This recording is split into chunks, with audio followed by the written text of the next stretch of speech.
అయ్యేటప్పుడు 30-35 ఇయర్స్‌లోనే స్టార్ట్ అయ్యేటప్పుడు జనరల్లీ ఎవరైనా సరే అరుగుదల అని ఎక్స్‌పెక్ట్ చేయాలి. చేయరు. రైట్. సో, నాకేదన్నా బాడీలో డెఫిషియన్సీ ఉండొచ్చు. లైక్ నాకు కాల్షియం డెఫిషియన్సీ ఉండొచ్చు.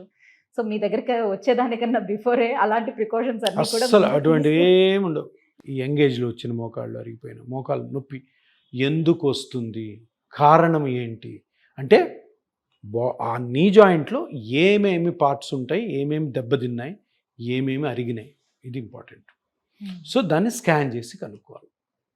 15 డేస్ కంటే ఎక్కువ మోకాలు నొప్పి ఉంది అంటే తప్పకుండా అది స్కాన్ చేసుకొని అది కార్టిలేజ్ ప్రాబ్లమా, మెనిస్కస్ ప్రాబ్లమా, లిగమెంట్ ప్రాబ్లమా, బోన్ ప్రాబ్లమా, మజిల్ ప్రాబ్లమా, ఇది అల్ట్రాసౌండ్ డైనమిక్ స్కాన్ తోటి హ్యాపీగా కనుక్కోవచ్చు. ఎంఆర్ఐ కూడా చేసుకోవచ్చు. ఎంఆర్ఐ అన్నది కొంచెం ఎక్కువ టైం కన్జ్యూమింగ్, పెద్ద మిషన్, ఎక్స్పెండిచర్ ఎక్కువ ఉంటుంది.